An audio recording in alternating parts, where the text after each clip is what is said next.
Hi, my name is Stan.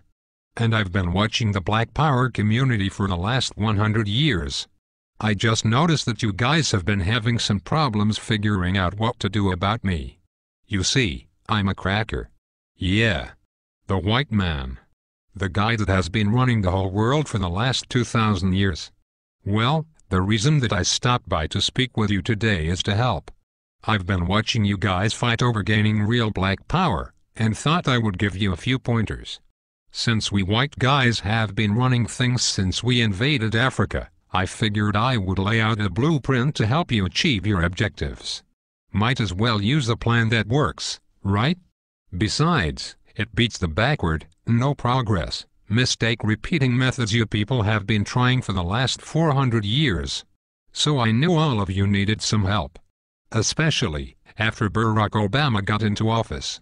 He's a great guy, but a black man in a white man's house ain't really saying much considering all the hell you people have been through. Don't get me wrong. In many ways I know you were happy to get at least one black into office. This is good when you want to run politics, but ruling the world is what we white folks specialize in. Have you ever heard of the Illuminati? Well, that is the kind of coordination you are going to need to begin taking over the world. Okay, let's get started. Today, I am going to give you 3 things that we did to take over the world. You can use these too. And begin to gain real black power. Number 1. The first step to taking over the world is unity. I know you have heard of this before, but black people seem to really struggle with this one. You just don't seem to get it. You would rather fight against each other instead of your enemies. This is bad business and you will never get true freedom doing things this way. Instead, do what we did to gain power. We divided and conquered entire countries based on their differences, while holding true to our similarities. I am white. There is no changing that. My God-born tendency is to preserve my own. Nothing is racist about that. It is just common sense. You people are the stupid ones, going around trying to love everybody, but yourselves. We kicked your asses here in America for over 400 years, and you still go around talking about Jesus loves everyone. While you've been doing all that praying and jumping around, we have been buying up the world and making laws you have to abide by. No offense, but everyone else has unity but you. I mean, look at the business in your neighborhoods. The people that control it don't even look like you. In fact, everyone who comes to this country sets up a business in the black community. The Koreans, the Indians, the Chinese. The list goes on and on. Aren't you tired of letting these other people supply all of your food, nails, and weaves? The one thing they have that you don't is unity. Number 2. Once you get unity, you are going to need to get organized. When we took over the world we had a plan in place. A goal. Since we whites make up a small percentage of the global population, we knew the only way for us to exist was to enslave non-white people. This was our global plan for white supremacy. But we didn't stop there. We organized a military force behind our goal and executed it to perfection. Killing men, women, and children across the globe with brute force. Whatever we needed, we just took it. And if blacks or Native Americans didn't like it, oh well. Remember, there are no rules in war. Our objective is to ensure survival. But you black people seem to think your economic hardships, social injustices, and high arrest rates just happened by chance alone. Never mind, we've worked nearly 4 centuries, day and night to keep you people exactly where we want you. On the plantation. Yeah. It's true. Let me tell you a little secret. Most white people are not going to tell you this. It's an old family secret we have kept pretty quiet about. And for a good reason. You see, all that free labor my white ancestors got from your black ancestors, translated into a lot of money. In fact, the black slave trade was the greatest wealth-building tool in human history. With free labor we were able to finance the Industrial Revolution. Well, all of that money pretty much stayed in the vast majority of white families. And with all due respect, whites intend to keep it that way. You see, Dr. Martin Luther King was pretty good at integrating lunch counters and toilets, However, he didn't do so well at integrating bank accounts, so you blacks were shafted out of the money that was due to you in exchange for a good job and education. But it was us whites who own most of the jobs. Which brings me to my point. It's just another plantation.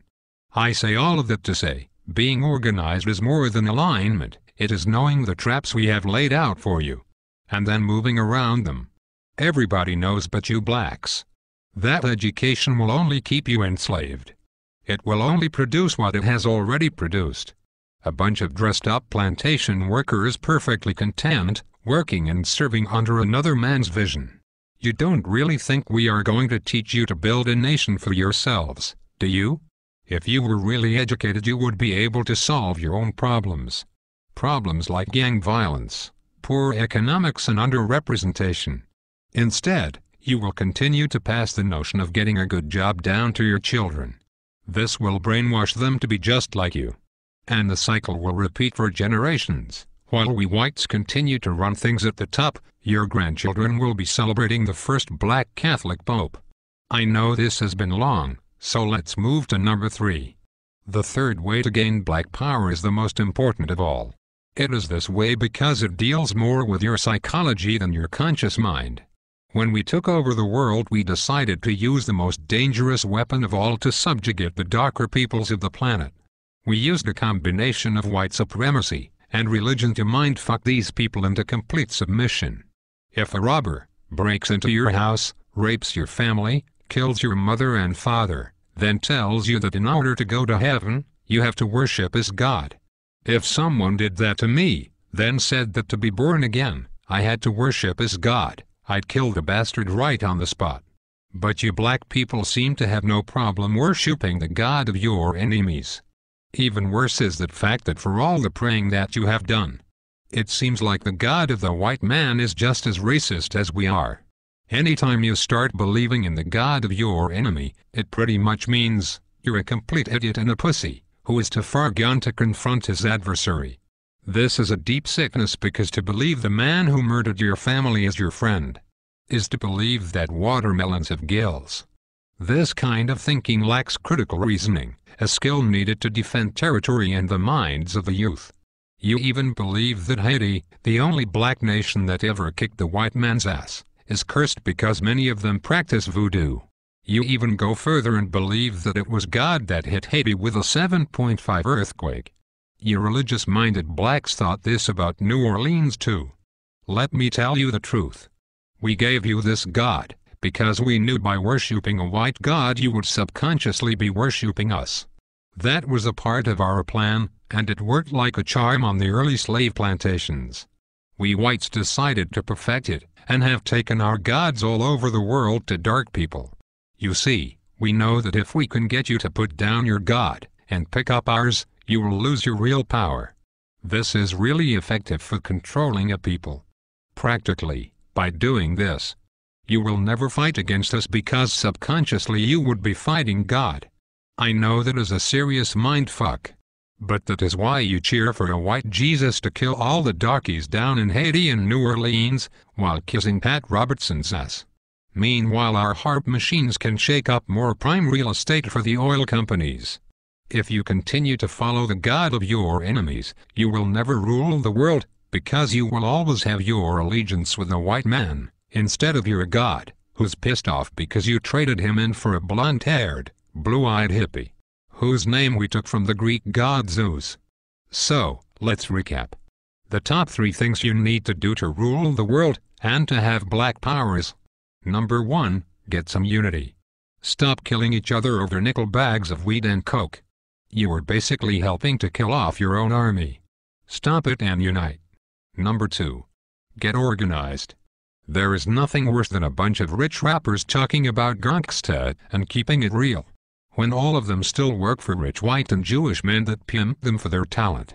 With Jay-Z, P. Diddy and Oprah, you black people should have your own distribution company by now, instead of relying on your white backers to put out your albums. This is because you are not organized. This goes for all you sports athletes too. You black sports guys are stupid. You're a grown man and you still have an owner. Stop being a slave and wake up. When you die, all you will have to pass on to your children is a championship ring. When I die, I will have at least 2 islands and a few manufacturing companies to extend my legacy. For you sports guys, no one will remember you, and the money you blew on trying to floss will be right back into our hands. You need to organize and put your money and minds together for one common goal: Black Power. Last but not least, you have to stop following the white man's God. He has really done nothing for you since you started to believe in him. Basically, all my God has done for you is allow white guys like me to continue stealing from you. Sure, we'll give you a few rich blacks to make it up the ladder. But this is to keep up hope in you, so that you will teach cowardness and fear to your children and get nothing in return. You will keep praying while we will keep slaying and taking more land and control of the earth. It will be this way as long as you fall for the lie that some white dude is going to come down from the skies and pull you out of this shit. Stop it. Instead, go back to believing in your God. The God you had when you were rich in Africa and had diamonds, gold, and health. It certainly beats the crap the white man's God has given you. Even if you believed in rocks, you would probably have more luck than what you have gotten with this guy. One last thing. Black people need to stop saying that they're blessed. This is not only dumb, but it lets us white people know that we are still very much in control. If I steal you from your home and throw you into a cardboard box, have you work for 400 years on a plantation, just because I give you a pillow, doesn't mean that you were blessed. It just means that I gave you a fucking pillow. If a guy cuts off your hand, and then turns around and gives you a bandage, it don't mean anyone blessed you. He just needs his slave to be able to work the next day. So you are not blessed just because the white man gives you a doggy treat. It simply means you are fucked. So given all the crap you blacks have dealt with here in America, and abroad, a new car or money for the light bill are just tools we white folks who are trying to run a plantation do to keep up the morale. So, if going from Africa, a land of milk and honey, diamonds and resources, a place where you had a name and thousands of acres of land, to a place where you are struggling to eat in a one-bedroom apartment every day means you are blessed, then elephants have fins and iPhones fart perfume. So put the white man's God down and try to do something for yourself. I hope what I have given you today is food for thought. We will continue this series so that you black people are very clear on how to take over the world and have black power. Next time I will talk about how to make a black woman hate herself so much that she will put a blonde wig on her nappy head. Until next time, remember, I'm Stan the White Man. For more on how the white man rules, insider secrets, stay tuned.